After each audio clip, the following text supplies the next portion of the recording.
Kobold, look at my collection of Labubu's. Aren't they super cute? Gator, I swear to Tiamat, I hope you didn't use my money. No?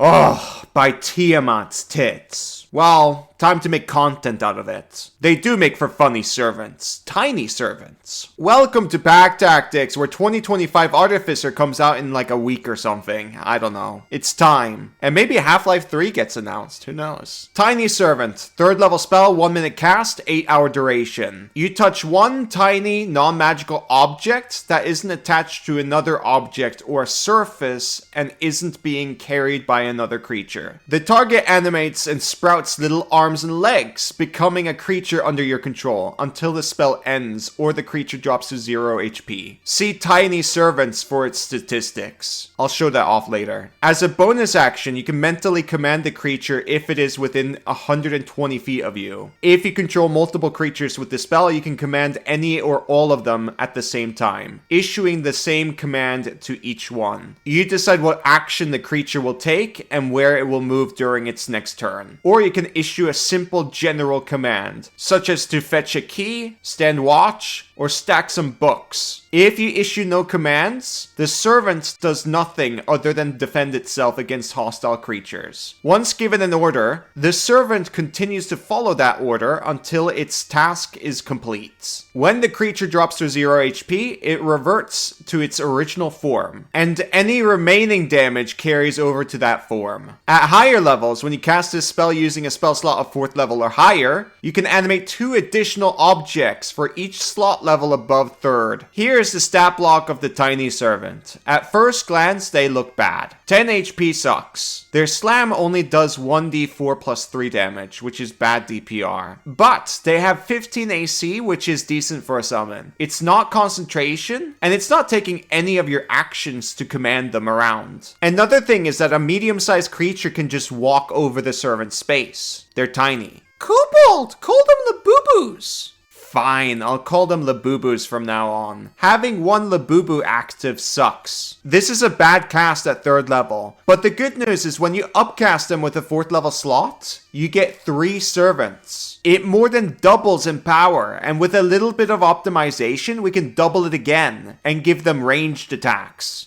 Oh my god! 3 Labubus! Gator, with World Anvil, you can write about Labubus and make them a playable race. Wow, cool! You can write about anything really. Stories, lore, factions, war, cities, you name it. World Anvil will guide you in what to fill in, and eventually it will snowball into an epic world for your friends to explore. Or you can share it on the internet. Absolutely. There's a big community out there dedicated to storytelling, and a lot of them are tabletop gamers. It's a great way to find games too and get to play. If you're fun and interesting to be around, these adventures will last a long time and your stories will grow into a behemoth. They will feel real because you played them with real people. I highly recommend checking out World Anvil, especially if you want to create your own world setting. Use the code PACK at the checkout and you'll get a 51% off any yearly subscription. Back to the video. With the power of a 4th level spell, 3 active Labubus is really impressive. Back in the Xanathar days with my wizard, I used to restcast this a lot, mostly as a distraction for future battles. They count as creatures and most enemies go for whoever is near them. If the Labubus are at the front, then they'll usually go for the Labubus, unless they're smart. The DPR with 3 Labubus together when you're at level 7 is expected to be 9.35. If you throw a cantrip with those attacks, then you're doing martial damage. For a single enemy to get rid of the 3 Labubus, that can be a bit difficult for them, even if they have multi-attack. By the time they get rid of all of them, that will usually be the end of their turn. AoEs can get rid of the Labubus easily though, so you do need to watch out for that, of course. If you can, send them to cover or try to bait the AoE to something that's more favorable to the party. Now let's get into optimization. The strategy is very similar to Animate Dead and Dance Macabre. You give the Labubus magic stones for them to throw at the enemy. Artificers, druids, and warlocks have access to this cantrip.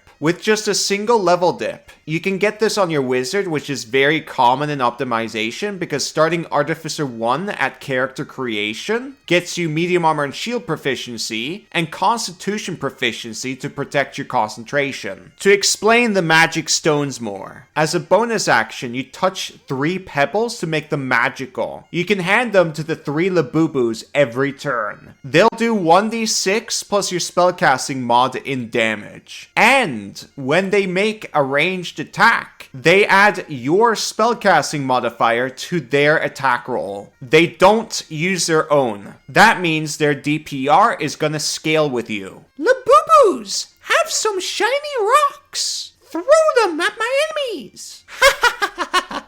Die. Maybe buying them wasn't a bad idea after all. Kobold, they were more expensive than components for Tasha's summons. Then why did you buy them? That could have been multiple healing potions or something. Kobold, you're a noob. It's optimal to follow popular trends. You should know, you're a content creator. A niche content creator, even in the D&D space. I touch on dark evil things like power gaming. When I die, I'm gonna see Tiamat. But, you're kind of right. I just realized the content I'm making is suboptimal on the YouTube space. Yeah, you suck. Anyways, with all 3 attacks together, we're doing 17.1 DPR. That's really good for artificers and wizards. Back in the Xanathar days, this was fairly common. You hand out rocks for the Labubus to throw, and then you spend an action to cast a cantrip. And you'll do like over 30 DPR on average, which is incredibly good. In 2024, you can make it stronger with 2 levels in Warlock to pick up Agonizing Blast. That works with Magic Stone. Then they're doing 1d6 plus 5 damage, which is 26.85 DPR. And then with a cantrip, you'll do around 40 DPR. I'm sure you can get it even higher than that, up in the 50s. And as appealing as that damage is, for a wizard, it's not worth investing into because 2024 Warlocks can't pick up Hexblade at level 1 to get medium armor and shield proficiency, which is really painful. Also, you delay your wizard spell progression a lot if you go 2 levels in Warlock. If you're 13 levels in Artificer, it's definitely worth considering because you've already got most of the best stuff. But keep in mind, in order to multiclass into Warlock that deep, you need 13 in Charisma. Man, I love Tiny Servants. Me too. I love how you can customize them. Yeah, you can flavor the servants to all kinds of things, like little robot kobolds or little wooden dragons or whatever. No, Kobold. Just use Labubus. Speaking of buying insane things, you can arm them with Wands of Magic Missile. They don't require attunement, and they don't require a spellcasting feature. The Labubus will gun everyone down. They're like little gangsters.